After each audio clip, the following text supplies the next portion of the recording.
پیغام پاکستان پروگرام کے زیر اہتمام جامعہ چترال میں ایک روزہ نیشنل یوتھ کانفرنس منعقد ہوئی اور ٹاؤن ہال میں وکلاء اور عوامی نمائندوں کے لیے بھی کانفرنس منعقد ہوئی، جس میں ماہرین نے نوجوانوں اور عوام پر زور دیا کہ آپس میں اختلافات کو بھلا کر ایک قوم ہو کر اسلام اور اس عظیم قلعہ کی حفاظت کرے۔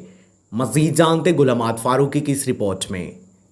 پیغام پاکستان پروگرام کے تحت جامعہ چترال میں ایک روزہ نیشنل یوتھ کانفرنس منعقد ہوا۔ تقریب کی صدارت چترال یونیورسٹی کے وائس چانسلر ڈاکٹر ظاہر شاہ نے کی۔ کانفرنس میں یونیورسٹی کے طلباء و طالبات نے کثیر تعداد میں شرکت کی۔ اس موقع پر ہزارہ اور پشاور یونیورسٹی سے آئے ہوئے پروفیسر صاحبان نے اظہار خیال کیا۔ مقررین نے نوجوانوں پر زور دیا کہ وہ سب مل کر وطن عزیز کی تعمیر و ترقی کے لیے کام کرے اور آپس کی رنجشیں اور نفرتیں ختم کرے۔ اسی طرح ایک روزہ کانفرنس ٹاؤن ہال میں وکلاء اور عوامی نمائندوں کے لیے منعقد کیا گیا۔ اس کانفرنس کا بنیادی مقصد ملک میں امن و امان اور پیار محبت کی فضا کو فروغ دینا ہے تاکہ ہم آپس میں لڑ کر مسلم امت کی یہ عظیم قلعہ کو کمزور نہ ہونے دیں۔ تقریب سے ڈاکٹر محمد، ڈاکٹر عبدالرحمان خلیل، محمد اسرار مدنی، محمد کاشف ارشاد اور پروفیسر ڈاکٹر ظاہر شاہ نے اظہار خیال کیا۔ اس کانفرنس میں کثیر تعداد میں لوگوں نے شرکت کی، جبکہ محفل کو انعت اللہ اسیر کے پرترنم نظم نے چار چاند لگا دیا۔